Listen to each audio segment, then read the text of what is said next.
It's great to be back with you all after a win in Dope. Like I told you all Saturday, I'm really proud of our football team, our coaches and players, of just how they were able to just focus, have great focus last week, and prepare for that game to go out and play the way that we played. And I think a lot of that had to do with their focus and with each other and what we had to get done. And we're going to need that same amount of focus, probably even more this week. Would have been a rival week against Miami.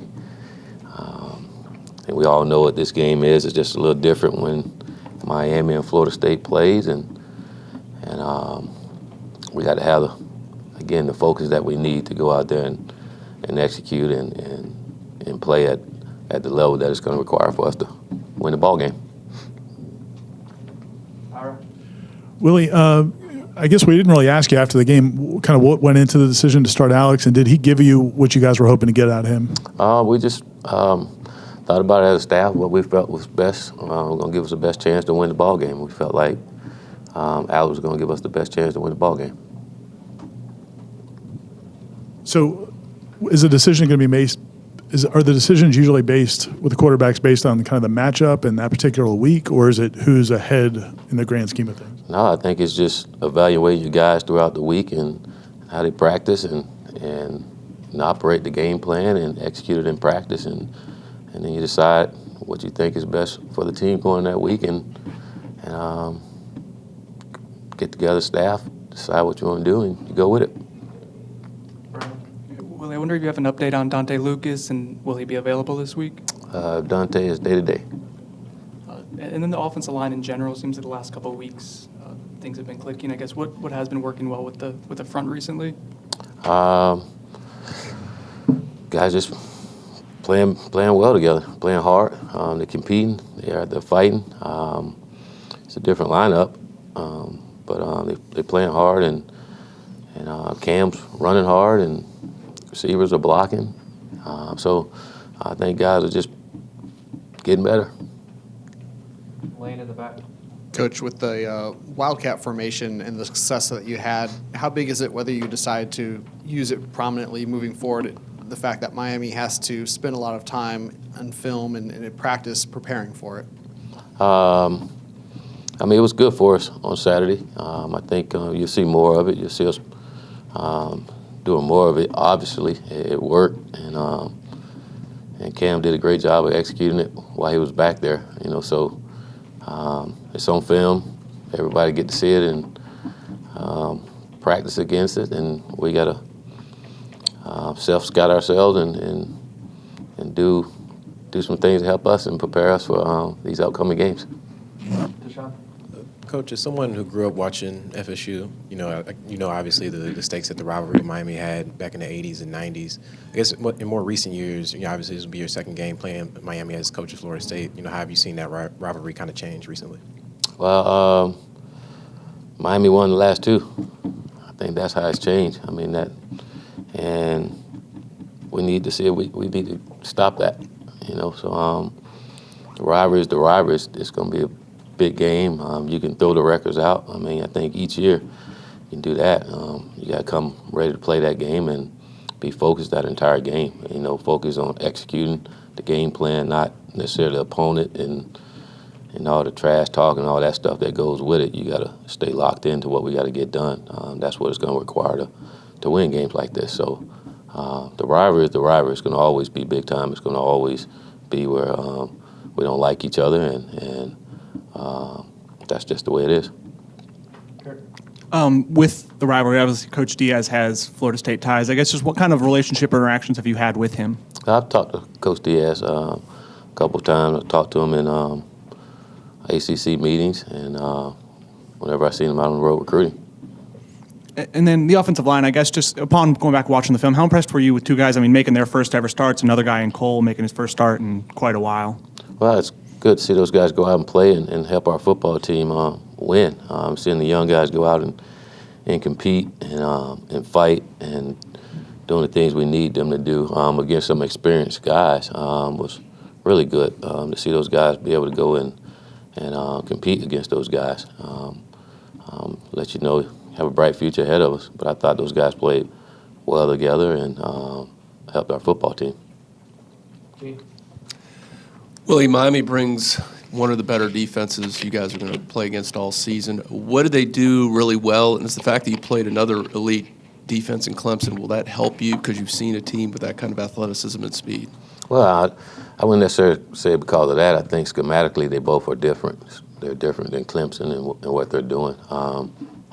They have some talented players on that side of the ball, very skilled in the secondary, some veteran linebackers who played a lot of football together, you know, and athletic defensive line, you know. So they have the athletes on that side of the ball, and they're aggressive with it. They play man coverage, and they have a defensive end that's pretty active in rushing the passer, you know. So they just play well. They play well together. They run to the ball, and they create takeaways. Willie, we call it the wild cam. What do you call it?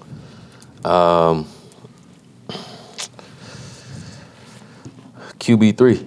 All right, that works. And how much does it help in that formation that he can actually throw the ball?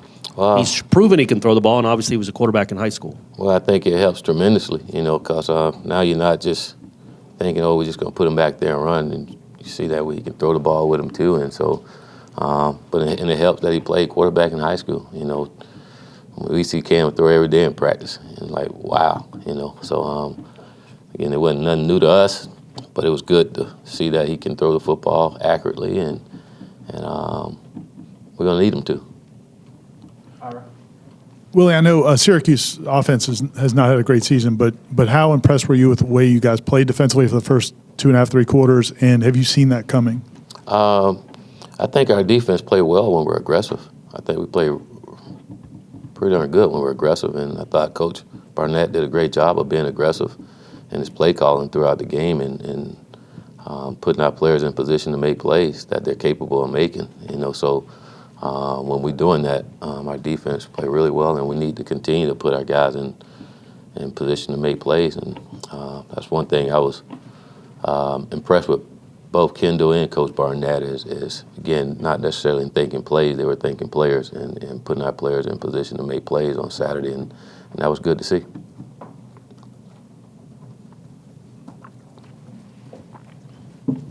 Willie, there was a moment, I think they had just cut it, 35-10, and you only had 10 guys out on kickoff, and you got really angry. I got emotionally hijacked, right? So I guess that's the small details when you're trying to build a program, right? Was that the message on the sideline, even though you're playing really well and you have a 25-point lead? Well, absolutely. You know, that's something we discussed and we went over quite a bit in practice throughout the week as coaches and players, and something we said we didn't want to happen anymore, and it happened coming off the sideline after a touchdown, and yeah, that was frustrating. Got a little emotionally hijacked, and gonna continue to get emotionally hijacked if it happened again. So we got to make sure that we're very detailed in everything we're doing, coaches and players. You know, that just can't happen. Coach, you've obviously seen growing up throughout your life all the great Florida State Miami games. Actually coaching in it for the first time last year down there, what was that like? How was it different being a coach and actually being in that environment? I guess I had a lot of different emotion in that game. Coming in, you're excited, you know what you're going to get out of it, but from the game standpoint, we're up, and then next thing you know, we're down. You know, so I had a lot of different emotion, you know, but it was fun. You knew what to expect. You know, to me, it wasn't no different than I was as a fan not being here. You know, I wanted to beat them. I wanted to beat them bad, and it's still the same. I want to beat them. Hate losing to Miami. Hate it. Sucks.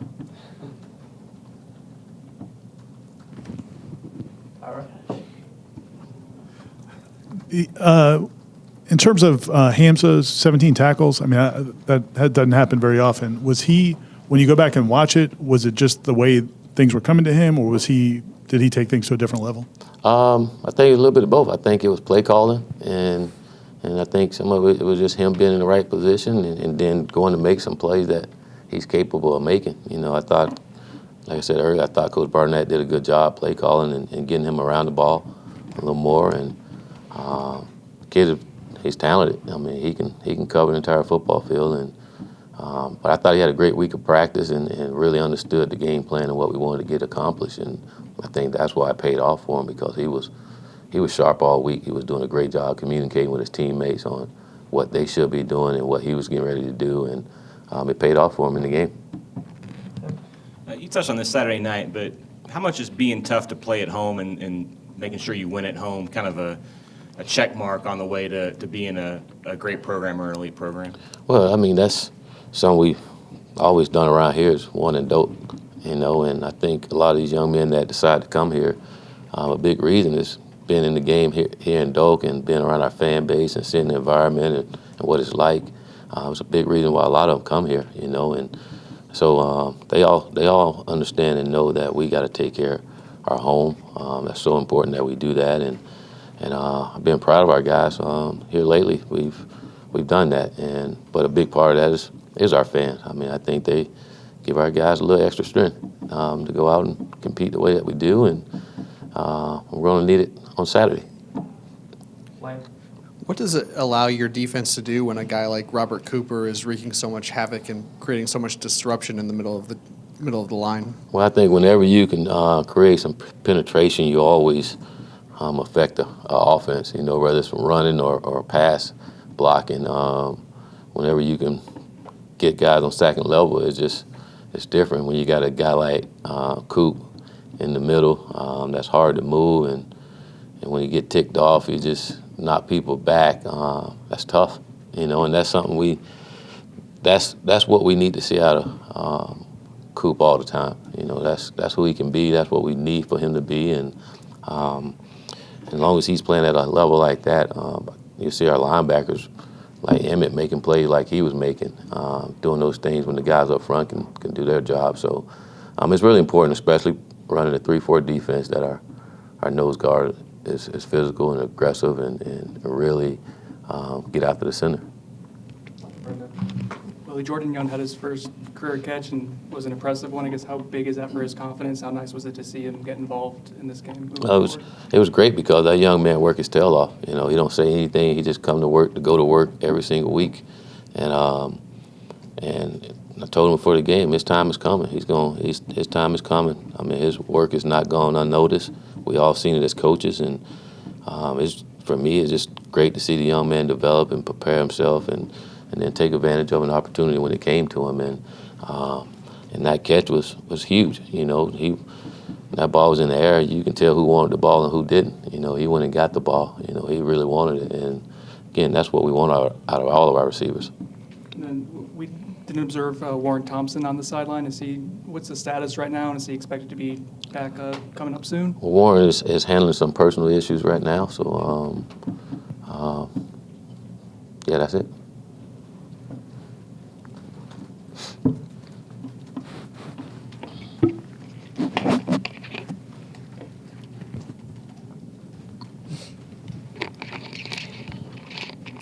After the game, there was a clip circulating on Twitter of a fan shouted you down after a win on your own home field. But you didn't seem to react at all. What is it about your comportment that allows you to not get upset? I mean, you talked about being emotionally hijacked during the game, but something like that, you kind of turned the other cheek, I guess.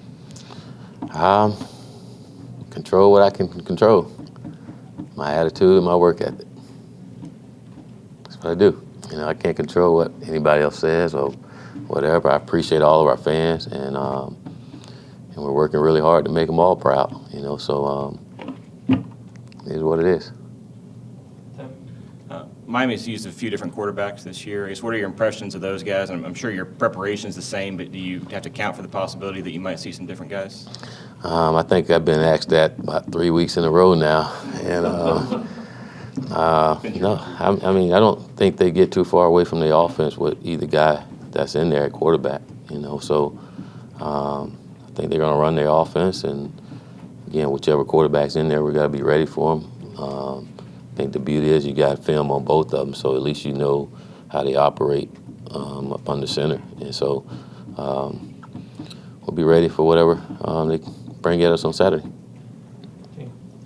Coach, 12 tackles for loss this last week against Syracuse. I think you only had 2 the week before against Wake Forest. Does that go back to the aggression thing you were talking about on defense, getting after it a little bit more? And is there something you guys maybe learned defensively over the last couple of weeks about that? Well, no, I heard you all talk about it last week. We didn't get to the quarterback against Wake. Again, we didn't go into the game plan wasn't necessarily to go in there and be aggressive.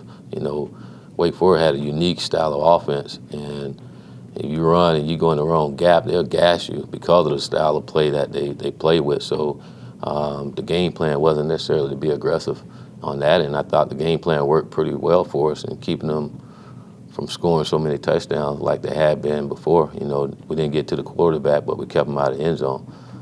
So that was different from a game plan standpoint. And against Syracuse, the game plan was different. We wanted to be aggressive. They didn't run that unique style of offense the way that Wake Forest did, and so we were able to do those things. So I think each week is different and what you're going up against, and try to have a good game plan so our guys can execute. If it means being aggressive, getting after the quarterback, then we got to do that. If it means sitting back and filling your gaps and try to eliminate them from explosive plays, then we got to do that as well. How is Ricky doing health-wise, and how did you think Parker did? I know he had the one block, but it looked like, was it one of those things where they jumped on somebody to block it? Yeah, we got to be better up front, up in the front line, especially in our guard position on field goal. We didn't do a good job there. I know one time they called him for jumping on. Probably could have had another one, but I thought Parker did a good job for us. And Ricky's, again, day-to-day, he's dealing with some health issues, and he's day-to-day, and hopefully we get him back soon. Anything else? All right. One more health thing. How did Cam come out? I know the game was in hand, but he did leave the game, it seemed like. How is he health-wise? He's good. He's typical after a game like that, a little bumps and bruises, but Cam's good. He's good. Be ready to roll. All right. One more. Sorry. With rivalry games, is there anything different about success in rivalry games? Sometimes you'll see in a series where one team, no matter what happens, kind of has the other team's number. Is there anything different approach-wise with a rivalry game versus regular games? It's different because it's a rival, and a lot of guys know each other on those teams, and a lot of them probably play high school ball with them or grew up with them, and so that makes it different. It's a game, and it's a different game. Our fan base, everybody's crazy about these games. So yeah, I think it is different in certain ways. I don't necessarily think you go about it different from a game planning standpoint, but I think with our team and our approach, we got to understand, again, where our focus needs to be, and it's on the details of the game plan and what it's going to take to win a rivalry game, and talking is not going to do it. We got to go out and do it on the football field. So we got to make sure that we're prepared and ready to go for Saturday. Now we good? Got one more? You want to name a quarterback? Yeah, Cam Akers.